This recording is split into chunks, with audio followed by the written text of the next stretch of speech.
시청자 여러분 안녕하십니까? 출발 성공 투자 박민영입니다. 어제 국내도 그랬고요. 오늘 새벽 마감한 미국장도 전강 후약의 흐름을 나타냈습니다.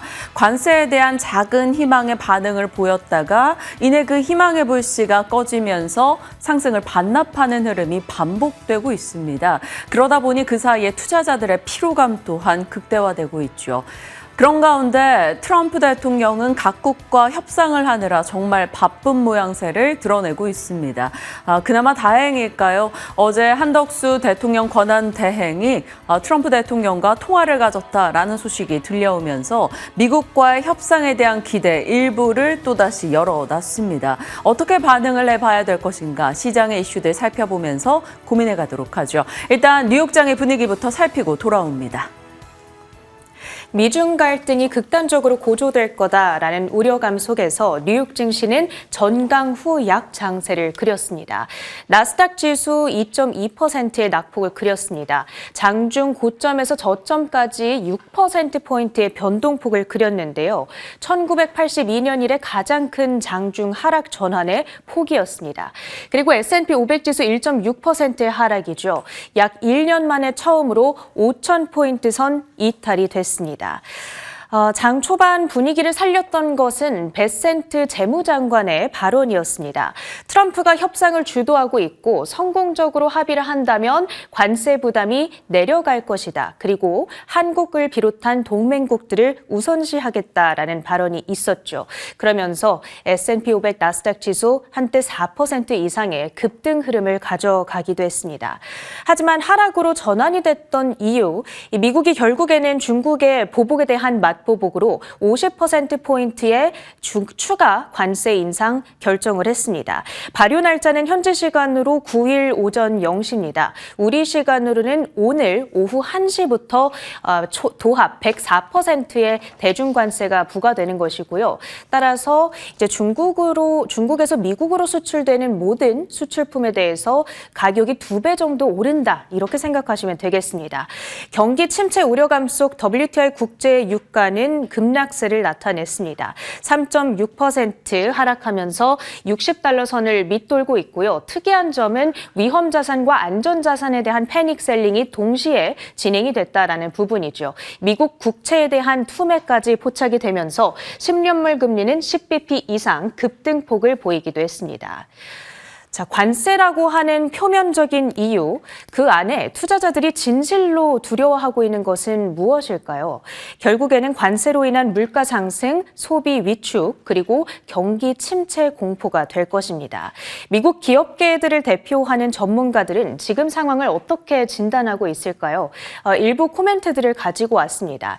일단 세계 최대 자산운용사죠. 블랙록의 CEO 레리 핑크가 전일 가졌던 인터뷰.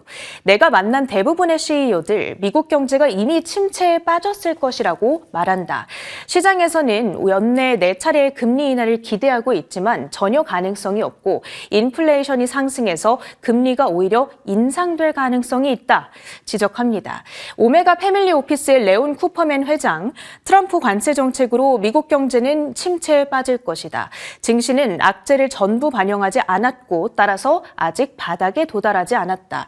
기업들의 실적은 실망스러울 것이다. 참고로 이번 주 후반부터 이제 본격적인 실적 시즌 시작이 되는데 관세와 관련해서 어떤 코멘트를 내놓을지 주시를 해보셔야겠고요. 더블라인 캐피털의 CEO이자 억만장자 투자자로 잘 알려진 제프리 건들락. 궁극적인 바닥에 도달할 때까지 나는 일정 부분 현금을 들고 있을 것이다. 향후 몇 주, 길게 몇 개월간 관세와 같이 관세로 인해 지금 같은 흔들림이 지속될 것이고 궁극적인 바닥은 S&P 500 지수를 기준으로 4,500 정도를 보고 있다.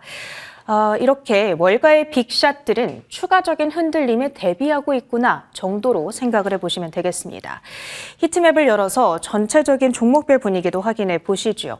오늘 지각 변동이 일부 포착이 됐습니다.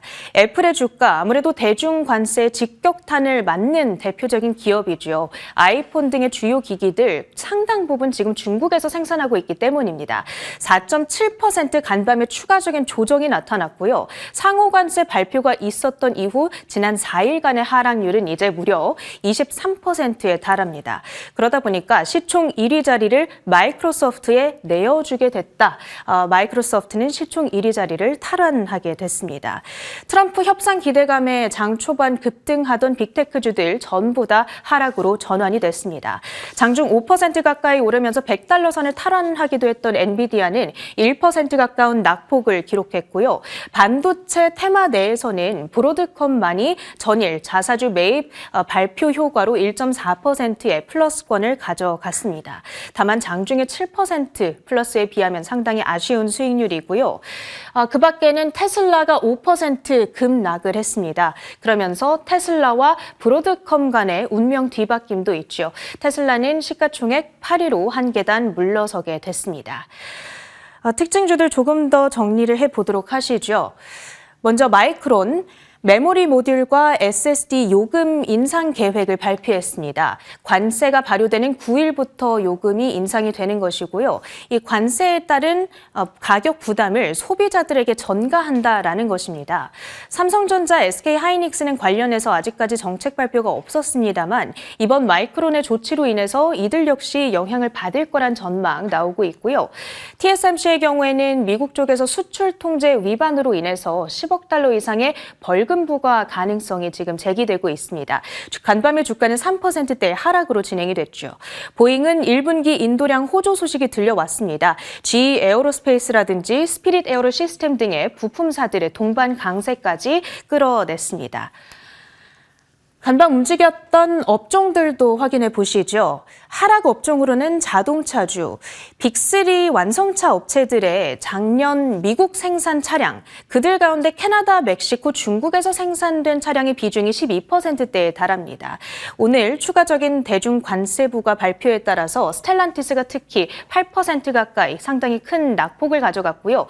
2차 전지 업종 일제히 하락으로 진행됐다는 점 기억을 해보셔야겠습니다. 석탄 채굴 관련주들은 급등으로 진행이 됐습니다. 트럼프 대통령이 석탄 생산 지원하는 행정명령에 서명했다. 마감 후에 조금 전에 속보로 전해졌습니다. 오늘 정규장에서는 이 서명 기대감 속에 일제히 올랐는데요. 현재 시간의 거래에서 대표적인 종목인 피바디 에너지가 23%대의 폭등 흐름을 가져가고 있습니다. 보험사들의 주가 역시 움직였죠. 이 메디케어 정부 지급 요율 5.06%로 인상한다는 소식 들려왔습니다. 앞서 바이든이 제시했던 것보다 2배 이상 대폭 인상이 된 것이고요. 보험사들의 수익 개선 효과 기대를 해볼 수 있겠습니다. 방산주들은 트럼프 대통령 역시 발언에 따라 움직였는데 1조 달러의 국방 예산안 승인 계획을 발표했습니다. 로키드 마틴 그리고 노스롭 그룹은 RTX 등의 대표적인 방위산업 관련주들 움직임을 보였습니다. 지금 시장을 보고 있으면 그야말로 역사의 한 순간을 우리가 살아가고 있다. 이런 생각이 듭니다. 나중에 이 순간을 또 웃으면서 돌이킬 만한 날들이 오겠지만 또 막상 그 시간을 지나가고 있는 지금은 참 힘들기만 한데요. 오늘은 어떤 현명한 전략을 세워볼 수 있을지 지금부터 함께 하시죠. 이런 가운데 이 모든 변수를 촉발해낸 트럼프 대통령의 갖은 발언들은 조금 약오르는 기분도 듭니다. 매일같이 관세로 인해서 3조씩 벌고 있다. 이런 얘기를 트럼프 대통령이 꺼내들기도 했죠. 수많은 국가의 기업 시가총액은 빠르게 증발하고 있는 가운데 이 얘기를 들으니 한켠은 좀 약오릅니다. 자, 어제 국내장 출발은 반가웠고 끝자락은 아쉽게 마무리가 됐습니다. 양지수 모두 일단 오르긴 했는데요. 상승폭을 반납한 채로 윗꼬리가 달린 점이 아쉬웠죠. 출발할 때만 해도요. 미국에서 일단은 혼조 마감이었다라는 점, 요즘은 급락이 아니면 호재니까요. 미국의 혼조 마감, 그리고 삼성전자의 잠정 실적이 예상을 상회한 점에 힘입어서 강한 상승 출발을 보여줬습니다. 우리 내부의 추경에 대한 기대감도 작용을 했고요. 이렇게 올라가며 시작했던 코스피 지수가 상승폭을 줄이면서 결국에는 0.2% 상승에 그쳤습니다. 그나마 섹터별로는 조선과 방산, 바이오, 2차 전지 소재 쪽이 강했고요. 2차 전지 소재와 제약 바이오의 힘으로 인해서 코스닥은 1% 이상 올라가기도 했습니다. 다만 이렇게 상승을 끝까지 유지하지 못한 것은 결국엔 수급에 있는데요. 외국인의 8일 연속 매도가 지속되고 있고 그 외국인의 매도 중에 상당수 공매도가 여전히 차지하고 있습니다. 그로 인한 정강후약, 어제는 코스피 쪽의 기관 매도도 부담이었죠. 자, 테마단에서는 대선 정책주들의 엄청난 변동이 있었고요. 누군가 출마한다더라 혹은 아닐 것 같다 등등의 이슈에 따라 인맥주도 급변동하는 흐름이 나타나기도 했습니다. 자, 외국인과 기관의 동반 매도, 그 압박으로 인해서 지수가 상승폭을 토해내기도 했고요. 미국의 관세 50% 추가 이슈에 중국에서는 굉장히 강경한 대응을 내놓으면서 미중 갈등이 우리 장중에 좀 더 격화되는 분위기가 형성이 됐죠. 그러면서 지수는 상당수 아쉽게 끝이 나기도 했습니다. 일단 강력하게 쏟아지고 있는 외국인의 매도가 진정돼야지만 우리 장 수급 역시나 우리의 지수 역시나 조금은 기대해 볼 수 있지 않을까 싶네요. 지속적으로 외국인은 매도하고 있고요. 그 계기는 관세도 있겠지만 공매도 거래 재개 이후 관세 이슈 등 여러 가지 불편함을 보며 외국인이 빠르게 공매 대금을 늘려간 것도 충격을 주지 않았나 싶습니다. 과거에 공매도가 금지되고 나서 다시 풀렸을 당시에 한 달 정도는 언제나 외국인의 이런 수급 변동이 조금 있었다라고 하고요. 보통 한 3개월 주간으로 봤을 때는 외국인의 수급 유입이 있었다라고 하는데 어찌 진행될지 보겠습니다. 자, 복잡한 관세 전쟁으로 인해서 어제 우리 장도 상승분을 반납하며 끝내긴 했는데 대만 같은 경우는 계속적으로 무역 전쟁 공포를 느껴가며 시총 1위인 TSMC가 10% 급락 이후 어제도 3-4% 추가 하락을 기록하면서 대만 가권 지수가 4% 또 빠진 채 마무리가 됐습니다. 일각에서는 TSMC는 관세에서 조금 면제를 받게 될 거다 이런 기대감 등도 밤사이 추가되고 있긴 한데요. 어찌 진행될지 좀 보도록 하죠. 그 외 시장은 그래도 괜찮았다라고 볼 수 있겠는데요. 중국은 미국과 갈등을 보이곤 있습니다만 중국 내부적으로 증시 부양책을 어제 발표했죠. 상해 종합지수가 1.5% 상승했고요. 더불어서 홍콩 역시나 반발 매수세가 유입되면서 올라갔습니다. 어제 돋보이는 시세가 있었던 것은 바로 일본입니다. 일본 니케이 지수가 급등이었는데요. 트럼프와 함께 일본의 총리가 전화 통화를 가졌다. 그래서 협상에 대한 기대감, 관세 협상에 대해 기대 앞단에 있는 국가로 일본이 떠오르면서 어제 일본 니케이 지수가 6% 이상 오르며 끝나기도 했습니다.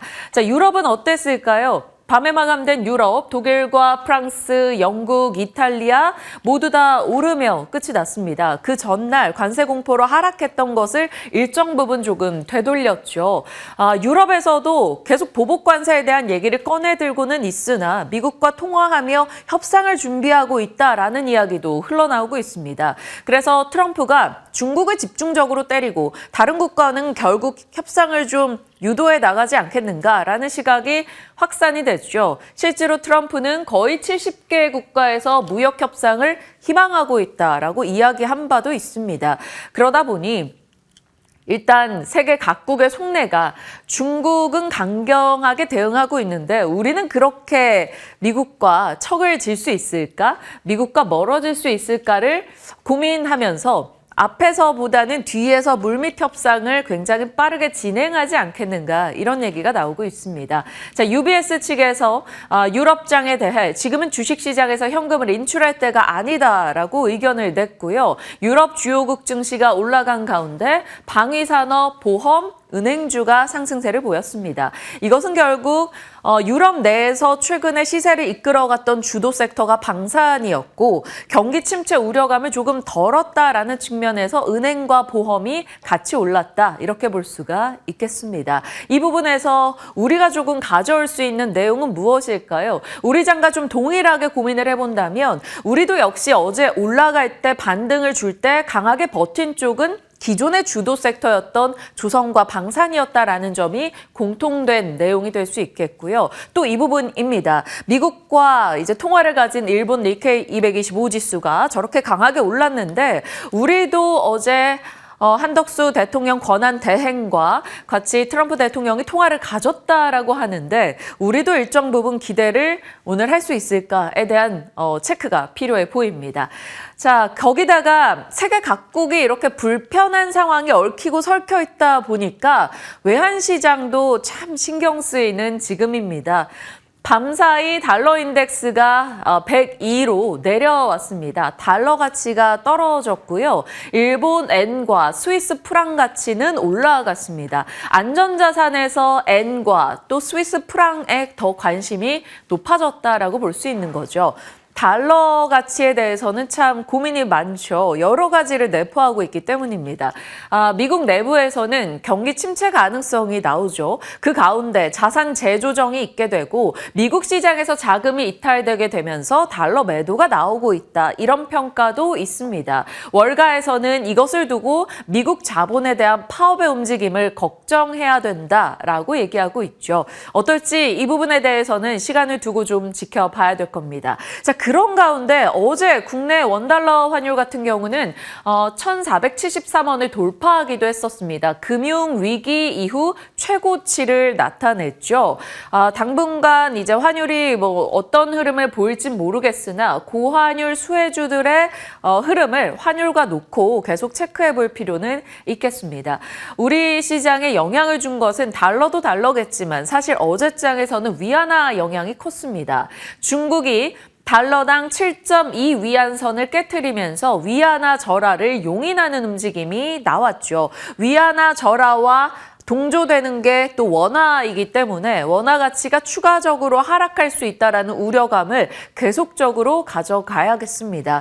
자, 그럼 중국은 왜 이 타이밍에 이 위안화를 절하시켜서 무역 가격 경쟁력을 올리는 행위를 하는 걸까요? 당연히 이 미국이 성장과 수출 통제 등의 여러 압박을 가하고 있기 때문에 중국 입장에서는 성장 엔진인 수출을 늘릴 하나의 선택지로서 위안화 절하를 용인하지 않았나라는 평가이고요. 다만 이것이 장기화될 경우 결국에는 중국 역시나 경제 약세 베팅이 늘어나게 될 것이고 무역 신뢰도가 떨어지게 된다. 거기다가 무역 협상, 미국과의 협상이 점점 더 어려워질 수 있다라는 얘기가 나오고 있습니다. 외환시장 내에서 달러와 위안화 움직임을 잘 파악해가며 우리 시장의 환율과 그로 영향받는 외국인의 수급을 지켜볼 필요가 있겠습니다.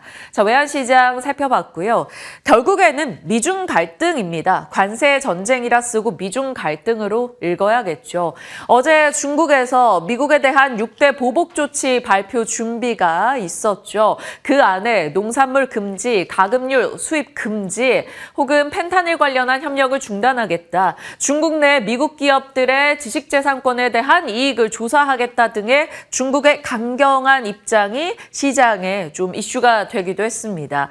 그와 더불어 미국은 더욱더 강대강으로 대치하고 있죠. 백악관 측에서 새벽에 전달한 내용입니다. 오늘 오전 0시 1분에 이제 발효가 될 것이다. 중국의 104% 관세 부과를 확인한다라는 소식이었습니다. 이게 104가 왜 나왔는가 다들 아시죠? 처음 연초에 10% 중국의 관세, 거기에 또 10%, 이번에 상호관세 34% 추가해서 54%였는데 중국이 보복한다고 하니까 그럼 50% 더 맞아라 이렇게 해서 104%가 된 상황입니다. 다만 트럼프 진영에서는 그래도 일정 부분 너희가 협상을 하자고 얘기해라는 것을 좀 드러냈죠. 중국이 협상을 위해 연락할 경우 대통령은 믿을 수 없을 정도로 관대할 것이다 라며 백악관에서 이런 입장을 드러내기도 했습니다. 강의 대치 속에서 피 터지는 건 국내외 기업들인 것 같습니다. 처음에 상승으로 시작했었던 주요 빅테크들 결국에는 상승분을 반납하면서 끝났는데요. 엔비디아가 8% 오르며 시작했다가 1% 하락으로 마무리가 됐고요. 브로드컴도 10% 상승해서 9% 정도를 내어준 채 1%대로 끝났습니다.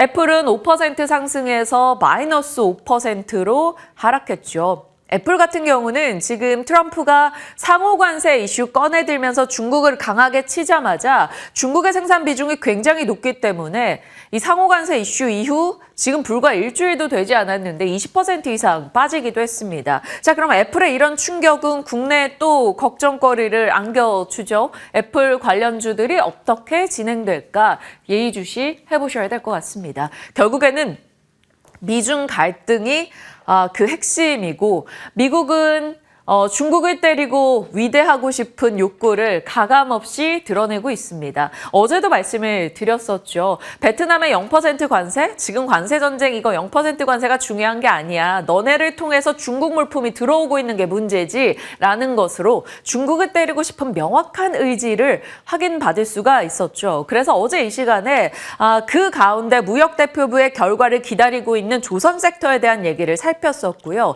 어제 시장에서는 그러한 관세 무풍 이슈 혹은 미국의 중국 때리기 반사이익 기대감 조선 쪽에 힘을 실어줬습니다. HJ중공업 어제 11% 급등했고요. 삼성중공업도 4%. 어제 하나그룹주 이슈도 있었죠. 하나에어로의 유증 규모가 줄었다라는 점과 김승현 회장의 자금 투입 등의 이슈에 하나그룹주 전반이 좋았는데요. 어제 하나오션도 8%의 상승을 나타내기도 했습니다. 한화엔진도 9% 급등이기도 했죠.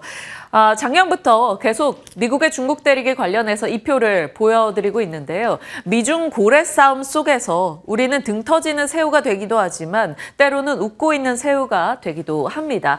미국의 중국 때리기 속에서 우리가 수혜를 볼 수 있는 부분들을 하나씩 찾아가 볼 필요가 있는 것이죠. 지금으로서 어제장에 반응했던 건 조선과 해운이기도 하고요. 또 하나 어제 이슈가 됐던 건 체크가 들어가 있는 바이오 쪽도 살펴볼 필요가 있겠죠.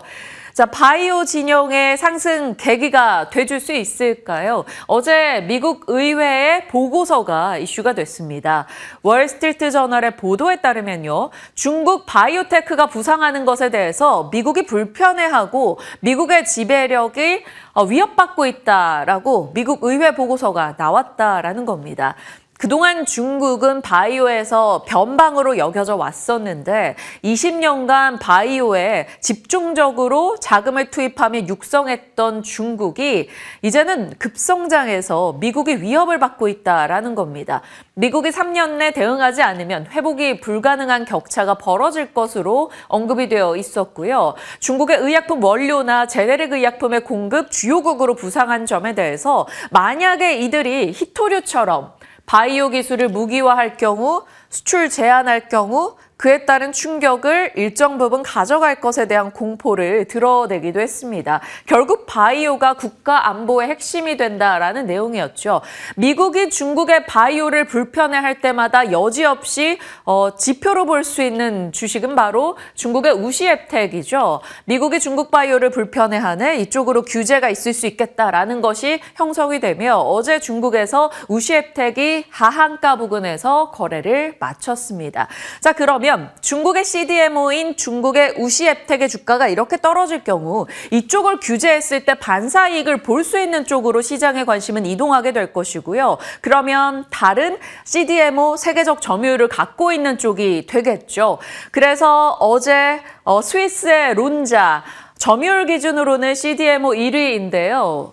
유럽에서 7%의 급등을 보이기도 했습니다. 이들의 시세에서 우리가 떠올려 볼 수 있는 것은 살짝 잊혀져 있었던 생보법을 떠올려 볼 수 있겠죠.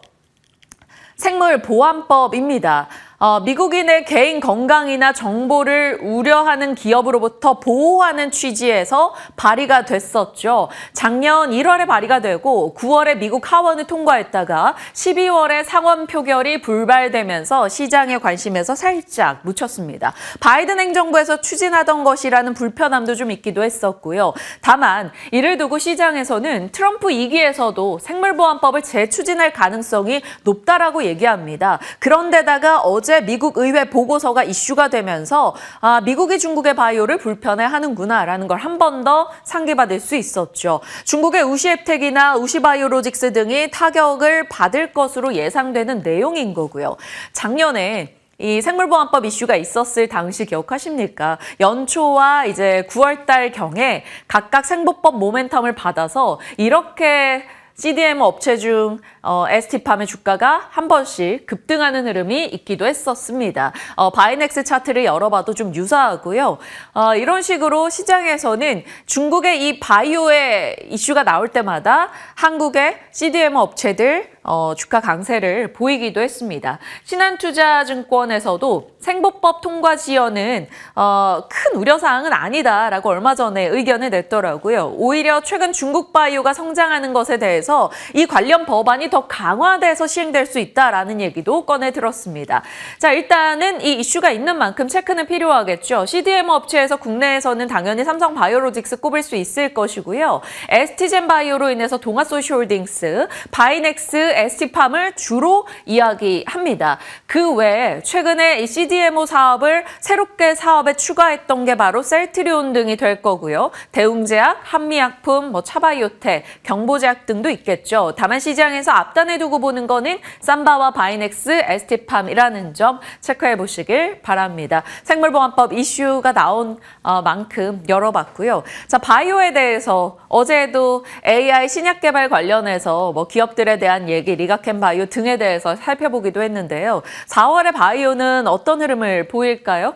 국채금리에 따라 좀 급변동하는 분위기는 불편하긴 하죠. 다만 바이오 기업들의 기술 수출 성과가 계속되고 있습니다. 2월에 올릭스부터 지노맨 컴퍼니, 3월엔 알테오젠, 4월에 ABL 바이오 이슈까지 추가되면서 1분기 만에 누적 계약 규모가 7조입니다. 그런데 단 4개 계약으로 이것을 달성했다라는 것에서 질적인 성장을 보였다는 평가가 있습니다. 왜냐하면 21년도에 13조 원 이제 기술 수출 계약을 달성했었는데 그때 당시에는 무려 총 계약 수가 30건이었다는 거죠. 이번에는 그 절반을 벌써 1분기 만에 달성을 했는데 딱 4개 회사에 4개 계약으로만 달성이 됐다라는 점에서 점점 한국의 기술 수출 파이가 커지고 있는 것을 확인할 수가 있습니다. 그런 가운데 더해진 게 미국의 중국 때리기에 대한 모멘텀, 생보법 이슈가 다시 부상할 것인지 체크해 볼 필요가 있겠고요.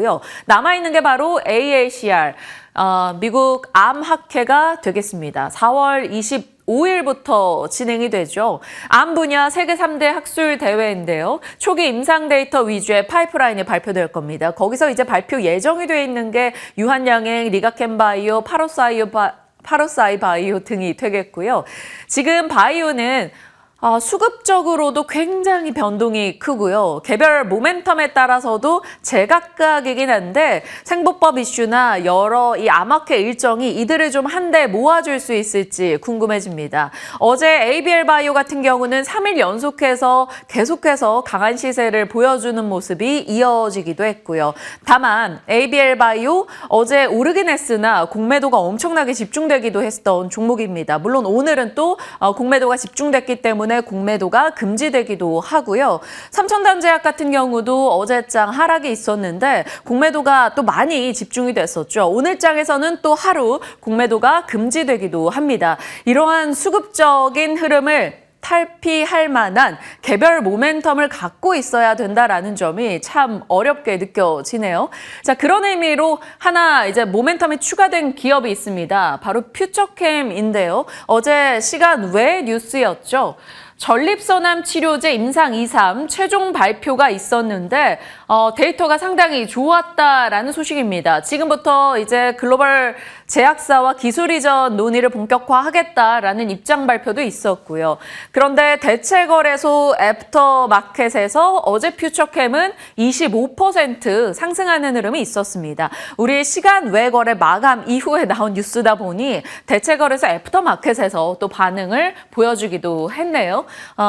요즘에 이제 대체거래소로 참 불편한 것도 많고 말도 많고 탈도 많고 한데 그래도 프리마켓과 애프터마켓에서 이런 뉴스에 따른 시장의 반응을 좀 가늠해보는 지표 삼아 볼 수 있다는 점은 그래도 긍정적이지 않나 싶습니다. 추가 모멘텀, 수급적으로 계산되는 곳 아니면 개별 모멘텀을 강력하게 주고 있는 곳 등을 잘 살펴볼 필요가 있겠습니다.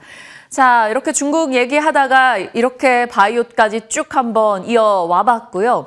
결국 우리도 각국과 마찬가지로 트럼프와 관세 협상에 대한 이야기를 준비해야겠죠. 일단 우리의 협상 카드가 무엇인가 고민해 볼 필요가 있습니다. 트럼프의 SNS에 한국이 또 올라왔네요. 한국의 대통령 권한대행과 통화를 했는데 그들의 최고 협상팀이 미국으로 오고 있다. 모두 훌륭한 협상이 이루어질 가능성이 있다라고 언급을 했습니다. 그리고 백악관 측에서는 트럼프가 무역협상에서 한국, 일본 이런 동맹국을 우선시하라는 지시가 있었다라고 이야기하네요. 통화 이후에 이러한 입장은 지금으로부터 우리가 어떤 것을 미국에 건네줄 수 있는지를 가지고 미국이 일정 부분 관세 협상을 하겠다라는 것이 되겠죠.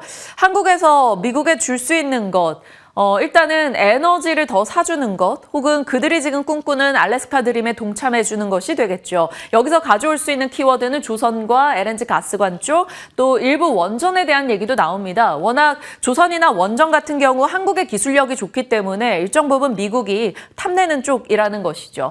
그리고 국방비를 늘린다던가 여러 가지 미국 관련한 규제를 완화하거나 철폐해주는 것 어떤 카드가 나올지 모르겠으나 시장에서는 조선 LNG 이런 쪽에 대해서는 나름 무게를 싣고 있습니다. 우리의 협상 카드 뉴스 예의주시하시길 바랍니다. 자, 이렇게 우리가 국가 대 국가로 협상을 하기 위해서는 또 행정부 수장이 있어야 될 텐데요. 조기 대선 6월 3일로 어제 결정이 났죠. 지금 곳곳에서 대선 후보 누가 될 것이다 이런 얘기 등이 쏟아지고 있는 가운데 시세 변동도 굉장히 큽니다. 국민의힘 쪽에서 출사표를 낼 후보만 10명이 넘을 것 같다 이런 보도도 나오고 있고요. 이재명 대표는 오늘 대표직을 사퇴하고 이르면 10일 출마 선언을 하지 않겠는가라는 언론 보도 쏟아지고 있습니다. 그래서 조기 대선 관련한 정치 테마주 이렇게 정리를 했다라는 점 한 번 더 확인시켜 드립니다. 어제 사실 이재명 대표 관련한 인맥주 플러스 정책주를 여기에 키워드로 썼는데 그 인맥주도 써달라라는 요청이 시청자분을 통해서 들어와서 일단은 함께 정리를 했으니까요. 캡처하시고 참고용으로만 보시길 바랍니다. 투자를 권하는 게 아니라는 점을 재차 말씀드립니다. 그리고 정책주는 이렇게 진행이 될 것 같고요. 어제 저출산 관련 종목들도 꽤 강하게 움직임을 보이기도 했고요. 개헌 쪽에서는 세종시 개헌 관련주들은 또 변동이 크게 나오는 등 정책 관련해서도 굉장히 어려웠습니다. 기민한 대응 가능하신 분들만 체크해 주시길 바랍니다.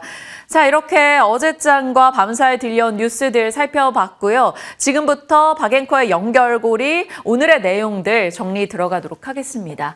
시장의 반응을 일단 시장 부분에선 살펴야겠죠. 오늘 시장 측면에서 바라볼 수 있는 두 가지 뉴스가 되겠습니다. 첫 번째는 세계 국채지수 편입 최종 확정됐다라는 소식입니다. 작년에 나왔던 소식이죠. 작년 10월경으로 기억하는데 내년 11월부터 이제 세계 국채지수 편입으로 인해서 이쪽에 자금이 투입될 거야라는 기대감이 있었죠. 그런데 세계 국채지수 편입이 최종적으로 확정되기는 했는데 다만 편입 시작 시점이 11월에서 4월로 늦춰지게 됐습니다. FTSE 러셀이 발표하는 세계 최대 채권 지수이죠. 이 지수에 맞춰서 투자를 결정하는 자금이 2조 달러 내지는 3조 달러 정도 됩니다. 그중에서 한국의 비중 한 2% 정도를 고려해 봤을 때 꽤 많은 유동 자금이 국채 쪽으로 들어오게 된다라는 것이죠. 이것으로 인해서 외환 수급이 개선되고 금리가 안정되는 효과를 기대할 수가 있습니다. 다만 이것이 11월부터 집행이 될 것으로 예상이 됐었는데 4월로 늦춰졌다라는 점에서 이 부분에 대한 시장의 반응이 어떨지 좀 살펴봐야 되고요.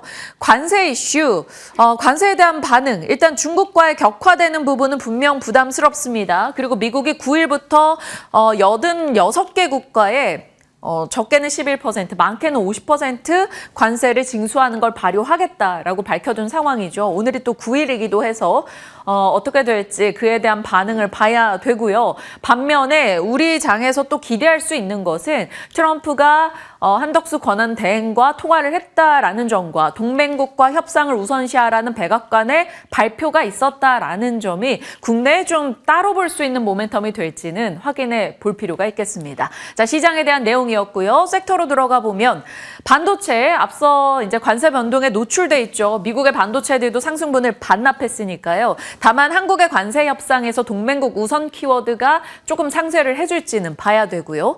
방산주, 앞서 체리네커 전달 주였다시피 미국 내에서 국방 예산 증가 소식이 방산주들 로키드 마틴 등을 올렸습니다. 거기다 베트남이 관세 협상 키워드 중에서 미국 무기를 사겠다라고 입장을 밝히면서 미국 방산주가 강했는데요. 국내에서 어제 한화그룹주들 상승세를 이어갈 수 있을지 지켜봅니다. 다만 우리는 미국 방산주와 그렇게 막 엄청난 연동이 된다라는 건 아니라는 점은 다들 아실 겁니다. 한국의 수출처는 유럽과 중동이기 때문인 거죠.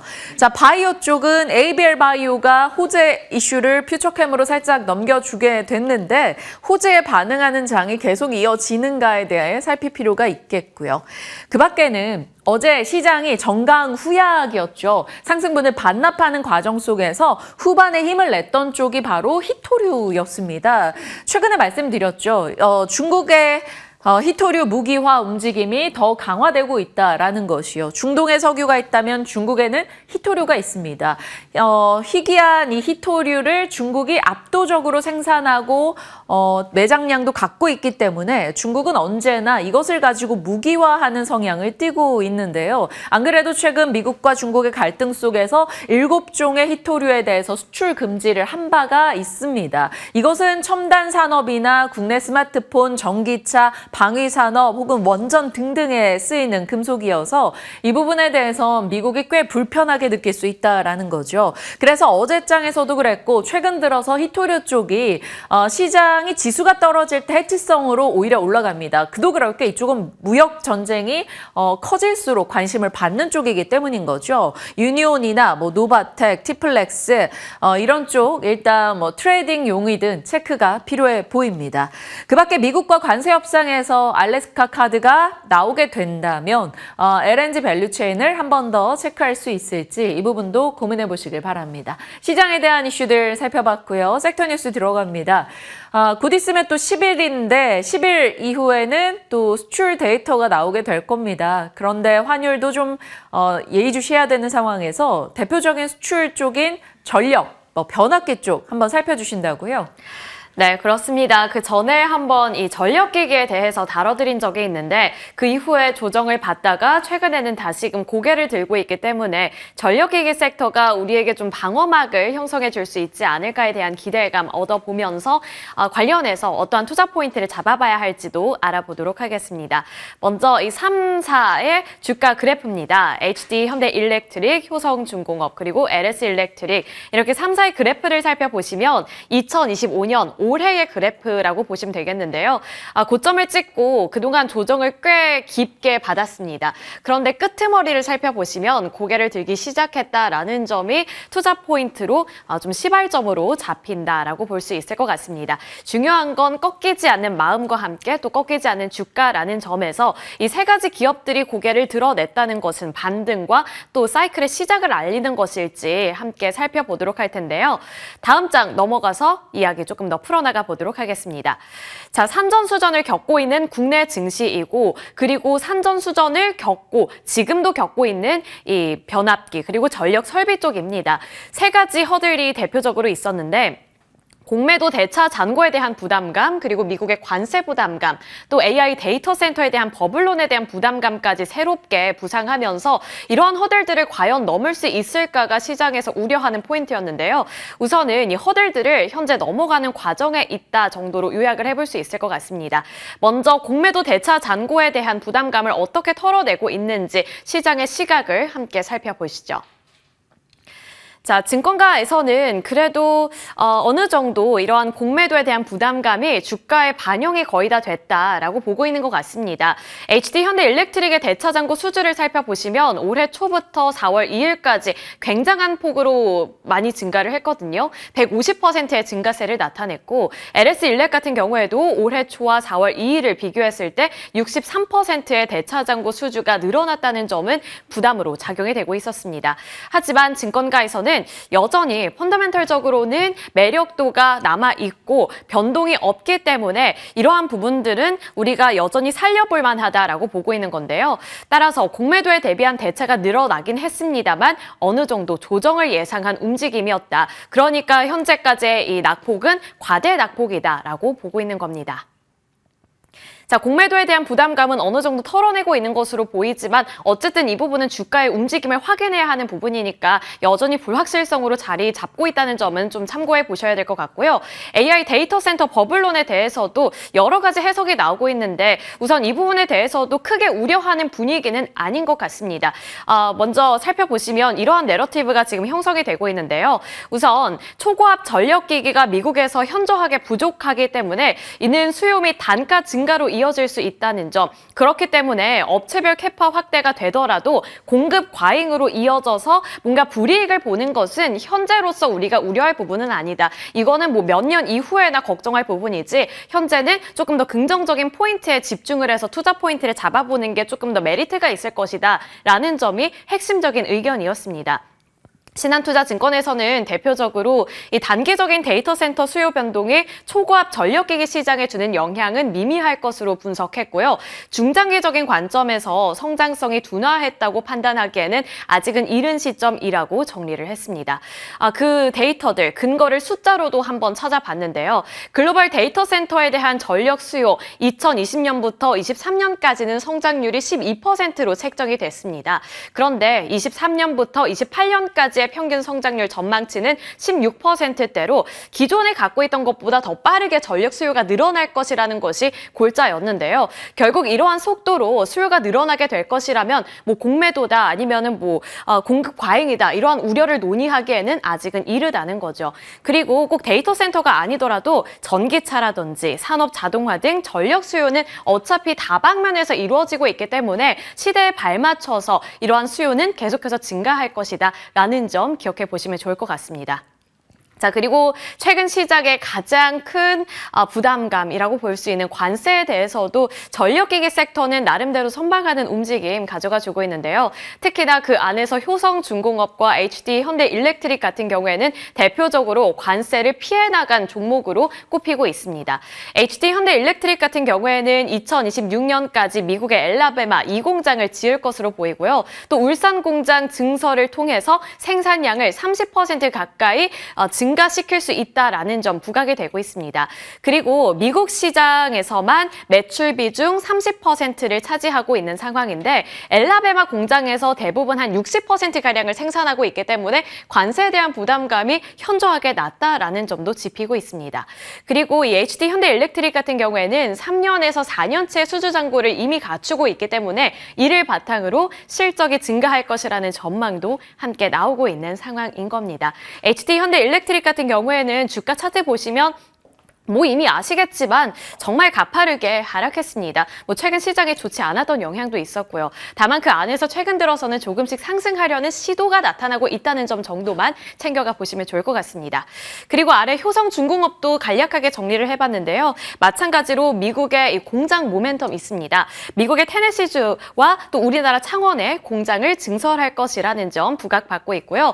또 이를 통해서 초고압 변압기 생산 능력은 기존 대비 1.4배 가까이 가까이 늘어날 것이라는 전망까지 나오고 있습니다. 따라서 미국에서 좀 효율적으로 대응을 하고 있기 때문에 관세에 대한 부담감이 현저하게 낮아지고 있다는 점까지 체크해 보시면 되겠습니다.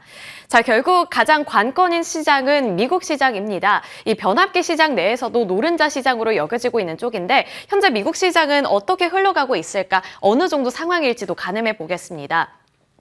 우선 미국 수출 변압기 전체 수출액은 40억 7,247만 달러인데 그 안에서 미국향 수출 변압기가 차지하고 있는 비중은 약 44%를 차지하면서 굉장한 비중을 여전히 갖고 있습니다. 그렇기 때문에 견조한 수요에 대한 근거가 탄탄하게 잡히고 있는 거죠. 그리고 증권가에서는 이번 관세로 일부 기업들이 피해를 입었지만 전체적인 시장 전망은 긍정적이라고 보고 있는 거고요. 그 근거로 이렇게 또 두 가지를 정리해봤는데요. 미국 정부는 에너지 인프라 확충을 위한 예산과 인허가 완화 조치를 적극적으로 검토 중이다라는 점, 그리고 미국의 주요 유틸리티 회사들이 2025년부터 29년까지 설비 투자를 전년 대비 약 16% 증가시켰다는 점도 계속해서 이런 트렌드가 지속이 되고 있다는 점을 뒷받침해주는 근거로 잡히고 있습니다. 그렇기 때문에 이러한 상황 속에서 미국 현지 공장을 확보한 한국전력기기 기업들은 유리한 입지를 확보할 것이다 라는 것이 지금 내러티브로 잡히고 있는 거고요. 앞서서 봤던 효성중공업과 HD현대일렉트릭이 대형주 내에서는 가장 대표적인 종목으로 꼽히고 있다는 점까지 체크해 주시면 좋을 것 같습니다. 결론을 내려보자면 이번 조정은 과도한 반응이다. 데이터 센터 시장의 성장세는 지속될 것이라는 점을 결론으로 짚어볼 수 있겠습니다. 자, 여기까지는 증권가의 시선이었고 실제 시장의 반응은 어느 쪽으로 나타나고 있을까가 가장 중요한 부분이잖아요. 그런데 수급을 봤더니 좀 흥미로운 포인트를 잡아볼 수 있었습니다. 제가 지난 시간 이 전력기기에 대해서 수급을 파헤쳐 볼 때는 HD현대일렉트릭이라든지 LS일렉트릭 같은 대형주들 위주로 외국인들의 수급이 포착이 됐는데 이번에는 좀 중소형 단으로 외국인들이 좀 수급을 많이 넣고 있더라고요. 특히나 4월 2일, 그러니까 관세가 시작됐을 때, 관세 부과가 시작이 됐을 때를 기점으로 외국인들은 어떤 종목들을 담았을까 봤더니 그 안에 전력 인프라 관련 종목들이 담겨 있었습니다. 뭐 원전 관련해서는 두산 에너빌리티 여러 번 다뤄드렸죠. 그리고 그 안에서 전력과 관련해서는 일진전기라든지 산일전기, 이쪽도 사실 차트를 보시면 아시겠지만 주가가 정말 많이 빠졌습니다. 일진전기 같은 경우에도 정말 가파르게 바닥을 거의 찍는 모습이 나타났고 산일전기도 이 일진전기보다 더 가파르게 하락하는 모습을 나타냈는데 외국인들이 4월 2일 관세 부과 이후에 이 두 종목을 모두 다 담고 있다는 것은 과연 사이클의 시작을 알리는 것일지 이 부분이 궁금해지는 시점입니다. 자, 다음 화면 넘어가서 좀 보겠습니다. 분위기를 전환할 겸 제가 정말 흥미로운 헤드라인을 하나 봤어요. 직원들이 벤츠 한 대씩을 뽑을 만큼 돈을 번 기업, 과연 어떤 기업일까 궁금하시죠? 앞서서 제가 살펴드렸던 산일전기와 일진전기 두 가지 기업 중에 하나인데요. 어떤 기업이었을지 공개해 보도록 하겠습니다. 네, 바로 일진전기입니다. 일진전기가 그동안 조용히 돈을 정말 많이 벌었더라고요. 그리고 나는 이 게임을 해봤어요 라는 이정재 짤을 조금 제가 사용을 해봤는데 2011년에 일진전기는 이 중동 투자와 관련해서 경험이 있습니다. 중동 투자 바람으로 시장 호황을 누린 이후에 무리한 증설을 통해 저가 가격 경쟁이 너무 치열해지다 보니 약 10년간의 암흑기를 거쳐갔다. 그렇기 때문에 이러한 과거의 경험을 발판으로 삼아서 실적 우상향을 이어가겠다라는 일진전기의 포부를 들어볼 수가 있었습니다. 그렇다면 일진전기는 현재 어떠한 사업을 영위하고 있을까 봤더니 북미와 유럽, 중동, 아시아 등에서 우리나라뿐만 아니라 글로벌적으로 시장을 확대하고 있다는 점 모멘텀으로 잡히고 있었고요. 이제 해외 사업 비중을 5대5에서 4대6까지 늘려나가겠다라고 또 밝히기도 했습니다. 또 홍성 2공장 증설을 통해서 생산 능력을 2,600억에서 4,400억까지 늘릴 것으로 전망되고 있고요. 현재 변압기는 최소 3년치, 케이블은 2년치의 일감을 보유하고 있다는 점도 체크해 보시면 좋겠습니다. 올해 매출액은 2조 원을 육박할 것으로 기대한다라는 포부 들어볼 수 있었는데 이거는 어디까지나 기대치니까요. 조금 어떻게 진짜 숫자가 찍히는지는 확인을 해봐야 될 것 같습니다. 그리고 한 가지 좀 위험 요인은 결국에 관세입니다. 미국의 초고압 변압기에 대한 반덤핑 규제 그리고 유럽에서도 이 탄소국 경주 제도 도입에 따른 관세와 비용이 증가할 것이라는 점 살펴보시면 좋을 것 같습니다. 자, 그리고 산일전기까지 살펴볼 텐데요. 산일전기도 여러 가지 일을 좀 벌이고 있는데 주력 제품 송배전 변압기의 수요가 미국에서 확대가 되고 있다는 점 보시면 좋겠습니다. 또 미국의 시장 점유율이 확대되고 있는데 이를 통해서 신규 전력 회사들과 협업을 강화하고 수출 성장세를 기대해 볼 수 있다는 점 보시면 좋을 것 같고요. 또 캐파가 이 공장 1차 증설 이후에 71%로 대폭 증가했다는 점 보실 수 있습니다. 따라서 올해부터는 실적이 큰 폭으로 성장할 것으로 전망이 된다라는 점 체크해 보시면 좋을 것 같은데 LS증권에서 일단 투자 의견은 매수로 책정했지만 목표 주가는 82,000원으로 하향을 했거든요. 그런데 일단 말을 하는 걸 들어보면은 그래도 그렇게 크게 우려할 부분은 아니다라고 말을 하더라고요. 그저 목표 주가 하향은 괴리율을 조정하는 관점인 것뿐이지 펀더멘털적으로는 괜찮은 것 같다. 미국의 관세 불확실성이 해소된 이후에는 매수 타이밍을 모색해 볼 필요도 남아있는 것 같다라는 의견을 확인해 볼 수 있었습니다. 자, 이렇게 외국인 투자자들이 이제 더 이상 전력기기 대형주들만 담는 것이 아니라 중소형주들까지 담고 있습니다. 이것은 즉슨 전력 인프라의 빅사이클이 시작이 되는 시작점으로 볼 수 있는 것일지 그 수급의 향방 함께 가늠해 보시면서 현명한 전략 저희 통해서 확인해 보시길 바라겠습니다.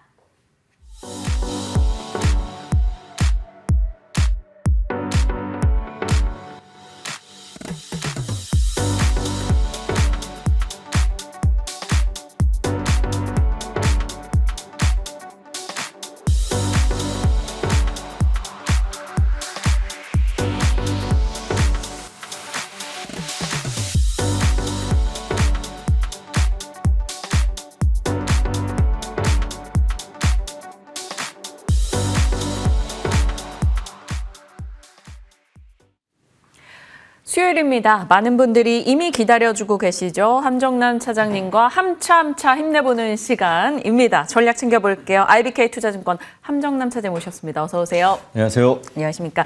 사실 뭐 저희는 좋은데 차장님 길게 보고 궁금한 거 다 여쭤보고 근데 차장님은 수요일 좀 부담되시죠? 아니요, 괜찮습니다. 괜찮으십니까? 그럼 또 저도 마음 가뿐히 먹고 그럼요. 궁금한 거 다 질문 드려볼게요. 어제 그리고 미국장 정강 후약이었어요. 다상승분을 반납하는 흐름으로 끝이 났습니다. 그런 가운데 삼성전자 이익은 예상을 상회하는 수준이었고 우리는 트럼프와의 협상에 대한 기대를 좀 올릴 만한 뉴스가 나와 있습니다. 미국과 중국은 또 치열하게 주거니 받거니 강대강인 상황이고요. 말씀 주셨던 위안화 절하의 움직임도 나왔다라는 점에서 시장 측면에서 오늘 저희가 할애할 시간이 꽤 많아 보입니다. 네, 일단은 너무 정신없이 복잡하니까 봐야 될 변수들도 한두 개가 아니라 일단 정리를 해보죠. 오늘 시작을 원래 주제를 가짜 반등에 주의하라라고 말하려고 했는데 이렇게 생각하는 이유는 어제 장 시작할 때 반등을 할 수 있었던 요인의 트리거가 별로였는데 미국 시장이 워낙 강하게 출발하더라고요. 그래서 지금 자야지 잠들겠다 해가지고 잤는데 이렇게까지 또 빠져 있을 줄은 몰랐네요. 당황스럽게 합니다. 관세에 미국은 가장 예민하게 반응을 하죠. 그 하루 전날에는 관세 연기한대라는 가짜 뉴스 나와서 급등이 나왔었다가 그래도 뭔가 합의점을 찾을 수 있는 거 아니야라는 기대감이 시장에 반영되면서 어제 미국의 시가를 만들지 않았나라는 생각이 듭니다. 벤센트 재무장관이 글로벌 국가들과 협상을 하고 있다. 60개국, 70개국까지 되는데 지금 줄줄이 줄 서 있다라고 이제 이야기를 하면서 협상이 될 수 있음에 대해서 여기고 이제 가장 발빠르게 나섰던 것이 일본이죠. 지금 미국 측에서도 UST를 다시 카드를 올려내면서 일본과 견고하게 잘 지내려고 하는 의지가 보여집니다. 지금 유럽이 중국과 만날 수도 있는 손을 카드를 만지작만지작하고 있었을 때 일본에서는 절대적으로 필요한 우군이 일본이에요. 미국 입장에서는. 그렇기 때문에 일본과 가장 발빠르게 이야기할 것이다. 가장 우선순위가 앞단에 있다는 내용 속에서 어저께 일본은 급등을 보여주었습니다. 우리 증시가 좀 아쉬운데요. 어저께 했었던 말 중에 이런 말이 좀 인상 깊었습니다. 벤센트 재무장관이 한 말입니다. 인터뷰를 했었는데 관세 협상이 성공한다면 궁극적으로 관세 부담이 줄어들 것이다. 그러니까 최종적으로는 너희도 깎고 나도 깎고 하는 결과가 나올 수도 있다라는 희망 회로가 시장에 좀 강하게 어필이 되지 않았나라는 건데 그거는 잘 됐을 때의 최종 목표라는 거지 이것 때문에 반응하기에 지금 상황은 다소 부담스럽다라는 생각은 들었었습니다. 보복 관세로 맞받아쳤죠 중국은. 그래서 50% 오늘 이제 시장 빠진 이유가 줄줄이 이제 중국에다 104% 이거는 이미 어제 시장에 반영이 되었던 거예요. 네. 이미 50% 관세 플러스 알파 얘기했었기 때문에 어제 미국이 시작했을 때도 이 뉴스는 이미 알고 있었던 뉴스입니다. 그러니까 조금 좀 과잉 반응이지 않았나라는 생각이 듭니다. 미국 내에서도 내분이 일어나고 있어요. 지금 일론 머스크도 지금 이러면 안 될 것 같은데, 그죠? 물론 카더라 통신이긴 하지만 네. 뭐 관세가 불편하다는 뉘앙스를 실질적으로 언급은 하고 있고 미국 내에서 지금 시위대가 길거리를 가로막고 있는 상황입니다. 불편하고 이것을 트럼프가 의도했다 하더라면 이제 어디까지일 것이냐라는 부분이 우리가 가장 예의주시해야 될 것 같은데요. 일단은 의도됐다라고 한다면 의도된 하락을 통해서 얻고자 하는 게 있을 거잖아요. 트럼프가 얻고자 하는 것이 무엇이냐? 실질적으로 관세를 때리는 것을 얻고자 하는 것은 아닐 거예요. 왜냐하면 다른 국가들과는 계속 합의를 하겠다라는 이야기를 하고 있으니까. 금리입니다. 금리를 이제 우리가 지난 트럼프 일기 때 행정부 때 어떤 일이 있었는지를 제가 좀 설명을 드려볼게요. 네. 그래서 이번 재선 전에 중국은 어쩌면 트럼프가 되길 바랄지도 모른다라는 이야기가 들었는데 지금 실제로 중국이 수혜를 보고 있죠. 그건 좀 이따 말씀드리고 트럼프 일기 행정부 때 어떤 일이 있었냐면 중국과 무역 전쟁을 할 것이다. 연준 금리 낮춰줘 라고 했는데 그때 파월 연준 의장이 뭔 소리야. 금리를 올렸어요. 역으로. 그러다가 관세 전쟁을 시작하고 나서 미국 기업들이 실질적으로 영업이익이 부러져서 나오기 시작합니다. 대표적으로 애플이 그랬죠. 네. 그랬더니 파월 연준 의장의 스탠스를 바꿔요. 아니다 라고 했다가 결국 금리 인하로 방향 전환이 나오기 시작하거든요. 2018년도에. 트럼프가 이때를 기억하는 거예요. 지금 기업이 망가져라. 매크로 부러져라. 그 파월 연준 의장이 매크로 데이터 디펜던트 얘기했지 않습니까? 네. 데이터 보고 대응할 거였더니 데이터 뿌게 주지 뭐 그러면. 그러니까 지금 일시적으로 해도 버텨라 견뎌라는 얘기를 하는 거예요. 여기서 GDP가 꺾이고 매크로가 기업 이익이 박살나기 시작하면 연준은 틀림없이 금리를 낮출 것이야. 가장 빨리 된다면 5월일 텐데 5월에 파월 연준 의장의 스탠스가 어떻게 나올 수 있을지가 그러면 이제 벌써 시장이 지금 단기적으로 불편해질 수 있음은 염두에 둬야겠죠. 단기 반등, 가짜 반등의 주의라는 핵심 기저가 여기서 출발합니다. 그런데 트럼프가 착각하는 것이 뭐냐면 네. 예전에 어떤 인문학자한테 들은 건데 전쟁 시에 전선을 이원화하면 패전국이 된다라는 이야기를 이렇게 들은 적이 있어요. 그러니까 독일도 이쪽 유엔 연합군과 이쪽에서는 소련과 같이 싸우다가 이제 망했거든요. 근데 트럼프는 지금 당 내에서는 감세로 싸우고 있고 파월 연준과는 금리로 싸우고 있고 글로벌 국가들과는 관세로 싸우고 있거든요.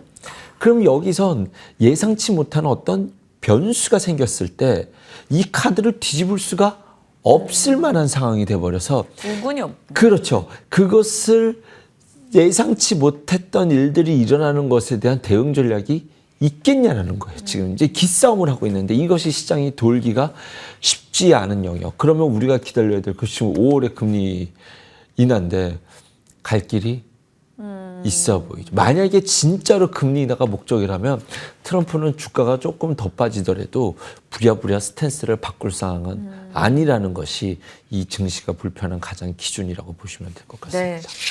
단기적으로 반등을 주는, 그러니까 관세 전쟁에 대한 우려가 조금 약화될 때마다 반등을 줬다가 이내 딱히 진전이 없어서 떨어지고 또 갈등이 격화됐다가 떨어졌다가 또 기대가 나왔다가 반등했다가 반복되고 있는데 떨어질 땐 폭은 크고 반등은 짧고 미약하게 계속 나오고 있다라는 점에서 아직까지는 이러한 변동이 지속되는 무역전쟁 사이클 안에 들어가 있습니다. 자, 앞서 중국 이야기를 살짝 뒤로 밀어주셨는데요. 어제 중국이 위안화 절하를 용인하는 흐름이 나왔습니다. 우리도 원화 동조화로 그에 따른 현상을 좀 같이 맞았는데 중국 입장에서는 이 위안화 절하로 무역 경쟁력을 갖추는 거 좋은데 또 계속 이게 위안화 절하, 미국과 무역 협상에 차질을 빚지 않을까요? 진짜 무기죠. 위안화 절하라는 것이. 지금 중국 입장에서는 전 세계 상호 관세잖아요. 그렇기 때문에 나쁘지 않은데? 라고 생각할 수 있어요. 근데 이제 물론 이제 중국에다가 100% 관세를 때린다고 했으니 이제 그렇게 그걸 호재로 해석하는 것은 무의미해졌지만 트럼프 1기 행정부 때 트럼프가 실패한 것이 무엇냐면 달러의 패권국으로서 기축통화의 패권국으로서 달러의 위상을 훼손한 것이 결정적으로 동맹국가와 관계에서의 경찰국으로서의 지위를 포기한 것이 굉장히 큰 영향력을 차지하면서 실제로 유럽이 중국과 손잡고 거래한 것이 굉장히 크거든요. 그래서 이것도 완전 차단을 하기 위한 노력도 일환 중에 있을 거라고는 보여지지만 앞으로는 지금 관점에서는 중국이 나쁘지가 않아요. 그리고 상호관세라는 것은요, 임계점이라는 게 있어요. 만약에 이 볼펜이 10,000원이라고 해볼게요. 그런데 똑같은 볼펜이 중국산이 5,000원짜리가 있어요. 그러면은 아무리 국산이 좋다고는 하지만 5,000원이면 중국산을 샀을 수 있잖아요. 가격 면에서. 근데 관세를 100%를 때려본다고 할게요. 그러면 이제 가격이 똑같아지잖아요. 자국 제품과. 그러면은 그다음부터는 관세를 20,000%를 때리든 30,000%를 때리든 의미가 없어져요. 자국의 대체자가 있기 때문에. 그래서 관세로 지수의 영향력이 미치는 것은 어느 정도 임계치가 와서 이것이 더 이상 시장의 악재가 될 수는 없다라고 봅니다. 그런데 중국도 그걸 잘 알죠. 관세 때려, 더 때려. 이렇게 나오는 거예요, 지금. 중국이 물러설 상황이 아니라고 저는 생각이 드는 거죠. 그럼 중국이 갖고 있는 카드가 뭐가 있냐면 지난 시간에 제가 잠깐 말씀드렸지만 위안화. 이걸 위안화 약세를 만든 다음에 지금 위안화가 이제 치고 달리고 있죠. 그 약세가. 이렇게 됐었을 때 글로벌 경쟁력이 생긴다라는 거예요. 그래서 전통적으로 위안화가 약세가 되는 기조가 생겼을 때 한국 수출이 악화됐었어요. 그것이 글로벌 시장에서 중국 제품이 가격 경쟁력이 생기게 되고 그렇게 됐을 때 한국이 상대적으로 중국과 경합을 벌치는 데서 불리한 구조였다라는 것이 상당히 불편한, 사실 어저께 우리가 못 갔던 이슈 중에 핵심이 저는 위안화지 않았을까라는 생각이 듭니다. 수출 쪽도 영향이 있을 거고. 그렇죠. 거기에 오늘 아침에 미국장이 빠진 것 중에서 이틀 전에는 엔캐리였잖아요. 엔화 말씀드렸잖아요. 오늘 불편한 이슈 중에 하나는 미국 10년물 국채 금리가 올랐어요. 이게 누군가 팔았다는 얘기잖아요. 지금 국채를 사야 되는 구조로 트럼프가 유도하고 있는데 누군가가 안전자산 선으로 넘어갔어야 되는데 누군가가 던졌다는 얘기거든요. 그럼 이제 진짜로 우려하는 위안화 미국의 대치가 진짜 본 게임이 시작되는 시그널이지 않냐. 중국이 많이 팔았다고는 비중을 많이 덜어냈다고는 하지만 미국 국채를 보유하고 있는 것이 일본 다음이에요. 네. 2등이거든요. 얘네가 갖고 있는 것을 미국 국채를 던져서 트럼프가 의도하는 금리 인하에 대해서 훼손시키게 된다면 이제부터는 진짜 불편한 전쟁의 초입의 구간이 될 수도 있다는 점이 오늘 아침에 가장 불편한 뉴스는 이건 아직 확정된 사항은 아닙니다. 네. 이거 확정된 뭐 중국이 던졌다 이거 알 수 없어요. 그런데 그런 우려가 조금 저는 좀 불편하다라고 말씀을 드려야 될 것 같습니다. 하지만 아직까지는 위안화가 약세가 될 때 원화도 약세라서 아직은 글로벌 시장과 위안화 대비 원화가 만만치 않게 약세였기 때문에 아직은 이것으로 과잉 해석할 필요는 없는 상황이다라는 점은 염두에 두고 대응하셔야 될 것 같습니다. 네. 여러 매크로 안에서 좀 불편함 혹은 이상 징후 등 살펴봤고요. 또 외환 시장을 염두에 두고 봐야 되는 부분을 지속적으로 엔화부터 위안화까지 미리미리 얘기를 해주고 계십니다. 자, 지금 시청자분들은 그래서 지금은 어떻게 대응하느냐에 초점이 맞춰져 있어요. 국내 종목을 봤을 때 뭐 싸게 느껴지는 종목이 굉장히 많습니다. 많이 하락을 했기 때문에요. 앞서 타이거님인가요? 유튜브 채팅창에도 그럼 지금 스윙으로 뭘 사야 되는 거야? 무슨 섹터를 사야 되는 거야? 이거에 대한 고민을 하더라고요. 근데 반도체? 그 후보로 들어갈 수 있을까요? 어제 삼성전자 실적 보니까 예상보다는 좋았기 때문에 그래도 괜찮았었죠. 근데 뭐 프리마켓에서는 지금 하락으로 시작하긴 합니다. 지금 실적 자체가 중요하진 않았습니다. 반도체가 좋아진다라는 기조의 기본 베이스가 뭐가 있었냐면 B2C 사이클이 좋아지는 것으로서 레거시가 좋아질 수 있는 기대감이 있다는 것을 제가 계속적으로 말씀드렸잖아요. B2C 사이클이라는 것이 어떻게 좋아지는 구조였냐면 미국을 제외한 글로벌 국가들이 자국 경제를 자체적으로 보호하기 위해서 금리를 미국과 무관하게 금리를 인하 스탠스로 방향을 초점을 맞추고 그 다음에 재정정책까지 통화정책과 재정정책을 함께 쓰고 있는 구조거든요. 네. 독일이 신고가 랠리가 가는 것이 그렇기 때문에 나오는 거고 우리나라도 어쨌든지 간에 지금 추경 예산에 대해서는 좀 늦어지고 있지만 어쨌든 금리는 하락으로 갈 거야라는 방향성은 어쨌든 한국은행에서는 제시하고 있지 않습니까? 여기에 따라서 자국 경기를 살리기 위한 내수 부양책에 따른 소비 진전 이것에 따른 B2C 사이클이 살아난다는 것이었는데 지금 관세가 이거를 다 이 호재를 소멸시켜버리고 있는 상황이에요. 미국에서 촉발된 글로벌 침체를 만들어버리는 것이 우려가 반영되고 있는 시장이라서 지금 당장은 싼 거는 맞아요. 가격 밸류에이션은 있습니다. 지금 이거 PER, PBR로 보면 뭐 지금 그때 막 코로나 충격파를 제외한 그런 충격이 아니라고 한다면 가장 싼 영역에서 늘 반등을 주었었던 PBR 위치에 있지 않습니까? 네. 0.8 수준입니까? 그러면은 이 자리라고 한다면 이제 더 빠질 거를 염두에 둔 대시를 해볼 수 있을 만한 구간에 있는 건 맞는데 돈이 있냐는 거죠, 문제는. 돈이 이미 다 녹아져 버렸기 때문에 그렇게 말하기는 쉽지만 실질적으로 대응 전략을 짜기는 쉽지 않다. 반도체가 조금은 느려질 것 같고 미국이 반등을 줄 때 한국도 지수 반등을 줄 때 움직일 수 있는 것이 반도체라서 지금은 싼 건 맞다. 밸류에이션적으로서 매력은 있다. 가격 매력은 있지만 언제 돌아설까라는 부분에 대해서는 지금의 이 시장에 깔려있는 기저의 리스크가 조금 해결이 돼서 미국 시장도 턴하는 모습이 나올 때 삼성전자가 함께 좀 치고 가는 이런 모습 속에서 좀 지수 반전이 만들어지지 않을까 생각이 듭니다. 좀 안타깝죠. 진짜 한국 시장이 좀 너무 운이 없는 것 같아요. 맞아요. 작년엔 금투세 우려 때문에 다 자금 빠져나가고 다 빠져나가니까 금투세 폐지했는데 이제 좀 시작하나 했더니 계엄 터지고 계엄 터서 장 다 빠졌다가 이제 새해 돼서 좀 뭐가 시작되나 해가지고 공매도 재개되나 했더니 공매도 시작하자마자 글로벌 시장 박살나가지고 참 될만하면 얻어맞고 될만하면 얻어맞고 있는데 이것이 쌓이다 보니 지금 한국 증시는 밸류에이션적으로는 확실히 매력적인 구간에 있다. 이걸 녹여서 말씀드린다고 한다면 삼성전자를 필두로 말씀드릴 수 있을 텐데 턴을 해서 가기에는 조금 시간이 필요한 정황적 시황이다라고 말씀을 드리겠습니다.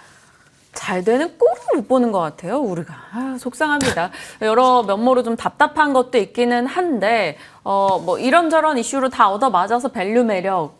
이제 밸류 매력 말고 정말 우리의 찐 매력을 좀 보여줄 수 있는 시간이 왔으면 좋겠지만, 일단은 좀 더 시간은 필요하다라는 점을 얘기를 주셨고, 한덕수 권한대행과 트럼프 통화 이슈가 있었고, 동맹국에 대해 관세 협상 우선시해라 이런 얘기로 기대로 봤을 때는 뭐 반도체건, 아니면 뭐 다른 섹터들 좀 기대 요소는 없을까요? 일단은 우리 카드가 생각보다 빠른 앞카드에 있다라는 것이 긍정적이었고, 이제 이것이 한국이라는 카드가 단순히 한국과의 이렇게 교역에서 그 관세를 더 이것이 아니라 중국을 견제할 때 한국이 굉장히 중요한 카드입니다. 그래서 어저께 통화했었던 내용에 대해서는 충분히 이제 호재로 볼 수 있는데 네. 사실 그 호재와 관련된 우리가 기대할 수 있는 부분에 대해서 미국 시장에서 좀 다 까먹고 마감이 돼서 상당히 아쉽다라는 점. 저희 내용이 나오네요. 네. 에너지 이제 LNG 관련된 부분들이 오늘 좀 긍정적으로 반영이 될 수 있을지. 저기 키워드가 원전이 들어갔는데 원전이 참 할 말이 많은데 잠깐 할까요? 좋아요. 잠깐만 해볼까요? 네. 지금 한국이 이제 이거 입찰 참여하고 국가하는 것을 철수하고 있어요. 한수원이. 이게 그럼 이제 이렇게 느껴지죠. 웨스팅하우스랑 합의를 했는데 구체적인 내용은 안 밝히고 다른 데 입찰을 참여하는 것을 우리가 포기하고 있다면 이런 그림이지 않을까? 이 원전이라는 것은 핵 개발에 우려가 있기 때문에 미국이 그냥 다 줄 수는 없다라는 이런 그림이 그려질 수 있죠. 그러면 가서 수주는 웨스팅하우스가 받고 밑에 우리가 그것을 실질적인 건설은 다 두산에너비티가 가서 하는, 우리 한수원이 가서 하는 이런 그림이 전략이라고 상상이 되는데 이거 이제 맞는지 그리고 수주는 나올 수 있는 건지에 대한 우려가 있죠. 하지만 제가 생각하는 그림은 웨스팅하우스가 앞에 가서 수주를 받고 그다음에 그럼 이제 그림이 이렇게 엔비디아랑 TSMC처럼 되는 거예요. 엔비디아가 글로벌의 성장을 가져가고 그다음에 TSMC가 받아가서 그런데 주가는 엔비디아는 날아가고 TSMC는 주가가 못 갔잖아요. 상대적으로 영업이익이 어마어마하게 높은 반면 그런데 그것 대비해서는 이거는 그 시나리오를 볼 수는 없을 것 같아요. 웨스팅하우스가 수주를 받는다 하더라도 실질적인 수혜가 두산에너비티라고 한다면 이거는 그렇게 가져가기에는 웨스팅하우스가 너무 바지사장이라는 것이 성장의 키워드의 핵심을 엔비디아라는 기술력이 갖고 있었다는 것과 웨스팅하우스는 바지사장이라는 것을 글로벌 시장에서 알고 있기 때문에 저는 원전도 긍정적으로 보는데 그것이 시장에서 오픈돼서 반영되는 시점에 대해서는 타이밍을 좀 예의주시해야 되지 않을까라는 생각이 들면서 오늘은 조중에서는 LNG 관련된 가스관 관련된 뉴스를 어떻게 지는지 보셔야 될 것 같고요. 네. 국방비 증액하라는 것은 이제 돈 더 달라 소리일 테니까 네. 그거는 뭐 이미 우려했었던 상황일 것이고 규제 철폐에 대해서는 앞으로 어떤 이야기가 나올지에 대해서 네. 좀 지켜봐야 되지 않을까라는 생각이 듭니다. 막 얘기를 들으면서 문득 못된 언론의 역할로 해본다면 함정남 웨스팅하우스 바지 사장 이렇게 헤드라인을 강단으로. 네. 걔네는 못 져요. 이거는 뭐 제가 바지 사장이라는 것이 아니라 걔네 지금 40년 동안 안 지었어요. 걔네는 그냥 우리는 원자력 회사야라고 간판 붙이고 있기 때문에 네. 그 직원들도 당황스러울 거라고 그랬잖아요. 나 원전 만들려고 왔는데 가만 회사가 간판만 원전 회사니까. 그래서 이거는 저만 이렇게 네. 말하는 것이 아니라 다 알고 있다라고 보시면 될 것 같습니다. 우스갯소리입니다. 자, 그러면 다시 섹터로 가보죠. 저희 반도체 하다가 갑작스럽게 제가 추가 질문 드려서 이렇게 막 이제 힌트를 또 건네주셨는데 LNG 쪽 키워드 제시해 주셨고요. 바이오 보겠습니다. 미국 의회 보고서에서 중국 바이오 불편하다 이런 내용이 나오면서 어제 우시앱텍이 하한가 가기도 했고요. 생보법 이슈가 수면 아래에 있었는데 이게 재추진될 거야 라는 기대감을 좀 자극하지 않을까라는 생각이 있었습니다. 스위스 론자가 밤에 급등을 했더라고요. CDMO 쪽에서 이런 모멘텀, 아마케 이슈랑 해서 좀 볼 수 있을까요? 지금 전체적으로 바이오 섹터가 미국 바이오 빼고는 바이오 섹터가 대응하기 편해요. 내가 어떤 종목을 매수한다면 그 종목에 대해서 어느 정도 알고 있다라는 점과 너무 사랑만 하지 않는다라고 한다면 뭐 어쨌든 올해 바이오에 대해서 좋은 뉴스들이 꾸준히 이어지고 있습니다. 올릭스, 알테오제니어스, ABL 바이오까지 기술 수출 이전에 관련돼서. 그러니까 과거 우리가 바이오 버블이 있었을 때와 지금은 확실히 달라요. 지금은 라이센싱 아웃이 나오고 있지 않습니까? 과거에는 2상, 3상 결과가 나오면 미래의 가치 시장의 규모를 지금 땡겨와서 주가를 현재 시점에서 반영시키는 거였는데 지금은 실질적으로 돈이 찍히고 실제로 그런 일들이 속속들이 나오고 있습니다. 한국 바이오 기술이 글로벌 시장에서 좋아요. 잘해요. 한국이 이런 부분을. 그래서 이것이 이제는 과거의 버블 장세 때 오히려 어떻게 해야 되는지를 바이오 기업들이 잘 깨달았고 막연하게 투자자들도 막연하게 뭐 이상 결과 나온 데더라 이렇게 맹목적으로 기다리는 것이 아니라 실질적으로 하나하나 따져가 보면서 확인까지 해보가는 절차들이 있기 때문에 지금 바이오 섹터의 의미들이 좀 달라지고 있다라고 보여지는 것 상황에서 어저께 알테오젠이 큰일을 해줬다라고 생각이 들고요. 퓨처케미 장마감에 좋은 뉴스가 나왔죠. 25% 오르더라고요. 펩트론도 좋아 보입니다. 장기 지속 비만 치료제 임상 개시를 기다리고 있는 뉴스에 사실 임상을 개시한다라는 것은 조금 낮은 수준인데도 지금 주가는 그렇지 않게 움직이려고 하고 있죠. 상당히 시장 대비해서 압도적으로 강한 모습을 보여주고 있는데요. 전립선암이라든가 당뇨병, 파킨슨병 치료제에 대해서 다양한 파이프라인을 다양하게 확대해가고 있다는 점을 눈여겨보셔야 될 것 같습니다. 시장 대비 상당히 강한 종목이라는 것을 염두에 두시고요. 네. 리가켄바이오가 이제 4월 말에는 AACR이 있습니다. 미국 아마케가 있잖아요. 거기에서 5건의 전임상 결과 발표가 예정되어 있고요. 보로노이 지난 시간에도 말씀드렸는데 비소지포 폐암에 대해서 첫 임상 결과를 이제 5월 말에 우리가 발표할 줄 알았는데 4월 말 AACR로 땡겼어요. 땡겼다라는 것은 조금 자신감이 있는 거 아닌가라는 의미로도 해석해 볼 수 있겠죠. 온코닉 테라퓨틱스입니다. 역류성 질환 치료제인데요. 이것을 풋모커가 신청에 들어갔다라는 점, 기다릴 만한 뉴스가 있다라는 점, 뭐 이런 종목들을 봤었을 때 바이오는 개별적으로 각계전투는 좀 눈여겨 볼 수 있을 만한 섹터다라고 생각이 들고요. 새롭게 어저께 강하게 움직이는 종목 한 종목 소개해드리면 비스토스라는 종목이 있는데 10% 올랐어요. 네. 어저께 좀 강하게 출발했는데 중국 최대 의료기기, 중국 시장에 대해서 적극적으로 공략하고 있는 기업인데요. 사실 지금 계속 말씀드리지만 중국은 한국과 손을 잡고 싶어 해서 안달이 났잖아요. 그래서 그쪽에다가 풋모커가도 신청하면서 상표권 등록을 지금 진행 중에 있는데 그런 것과 관련돼서 바닥에서 올라오는 모습이 눈여겨볼 만하다라고 말씀드리도록 하겠습니다. 화면에 나가고 있는 개별 모멘텀들을 체크해야 될 바이오 종목들 한 번 더 확인해 주시고요. 과거와는 달리 숫자가 찍히고 있는 국내 기술 수출 바이오 쪽에 대해서 지금으로선 포트내 개별 가장 좀 편안한 선택지가 되고 있다라는 점 얘기해 주셨습니다.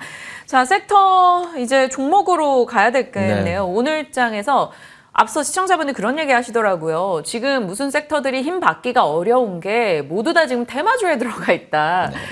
정치 테마주에도 상당히 많은 자금 등이 들어가 있기 때문에 뚜렷한 주도 섹터가 등장하지 않으면 자금 빼내오기가 어려울 수 있다. 실제로 일정이 있으니까요. 네. 그래서 인맥주는 차장님이 얘기하실 것 같진 않고 정책에서 좀 주목하시는 게 있을까요? 그렇습니다. 정책주가 편해요. 지금 소형 테마. 그러니까 최근에 한한령 기대감 때문에 어설픈 테마로 만들어질 뻔했었던 것이 화장품이었는데 지금 위안화 약세 만들어지고 조금 이렇게 눈치 보이게 나오면서 그쪽은 약간 어설픈 테마가 돼버렸고 외국에서 대외적으로 무슨 일이 일어나든 말든 우리는 어쨌든 조기 대선을 치러야 되는 과정이지 않습니까? 이제 민주당은 결정이 됐기 때문에 정책을 봐야 되고 이쪽 국민의힘당은 인물이 결정되게 될 때 인물주에 따라서 변동성이 확 바뀔 거거든요. 근데 이제 그 안에서 대응하기가 쉽지 않을 네. 거예요. 그래서 정책주로 보는 것이 조금 더 쉬운 그림이다라고 봤었을 때 이쪽이 마음 편할 수 있는 것은 지수의 급반등이 나오지 않는다라고 한다면 그리고 사실은 어저께 장이 떴었을 때도 이쪽은 잘 안 빠졌었어요. 그래서 이게 그런 시나리오를 움직이려고 하는 것이 아니구나라고 하면서 의지를 확실하게 보여줬는데 이것과 관련돼서 대외 변수 외풍에 대해서 좀 우리만의 이야기로서 계속 끌고 나갈 수 있잖아요. 진짜 아까 말대로 5월까지 미국장이 안 좋다. 그런데 우리는 6월이 조기 대선이다. 이 시기에 따뜻하게. 그래서 올라간 종목을 매수하시기보다는 이제 좀 새롭게 출발하는 종목들로서의 테마 섹터라고 한다면 저는 인공지능 소프트웨어가 보이는 거죠. 이쪽이 계속 조정을 주다가 이제 한두 종목 출발한 종목들이 보이거든요. 네. 이쪽은 어차피 저는 한국이 무조건 투자해야 되는 산업으로 봐요. 지금 우리나라가 반도체 기술은 중국보다 좋았지만 지금 제조업에 투영된 인공지능 소프트웨어 기술력은 우리나라가 중국보다 뒤처지고 있어요. 로봇과 이런 것들이 더 적극적으로 참여가 돼야 되는데 그래서 이러한 것들이 정부 지원을 통해서 갈 수 있다라는 좀 신선한 정책주 기대가 안 그래도 성장 산업 사이클에 있을 만한 종목들이 미국장 빠지면서 엔비디아 빠지면서 다 조정을 주었는데 아주 좋은 맛깔나는 좀 타이밍이 정책주와 관련된 섹터로서의 전환할 수 있는 의미. 지금 종목들이 한둘씩 나타나기 시작했죠. 와이즈는 지금 크라우드웍스는 어떻게 상한가를 갖고 여기에 와이즈너 휴먼 테크놀로지, 마음 AI 등등 뭐 솔트룩스도 움직이기 시작했고요. 그래서 요 종목이 출발한 종목들이고 출발을 넘어서서 이 종목군들 섹터 내에서 새로운 종목들이 등장할 수 있음을 염두에 두고 시야를 확 넓혀서 인공지능 소프트웨어 관련된 종목들은 다 똑같이 빠져 있습니다. 한두 종목 움직이네, 다음 타자, 이 타자가 될 수 있지 않을까라는 뷰의 관점으로 지켜볼 수 있을 만한 섹터 판단해 봅니다. 네.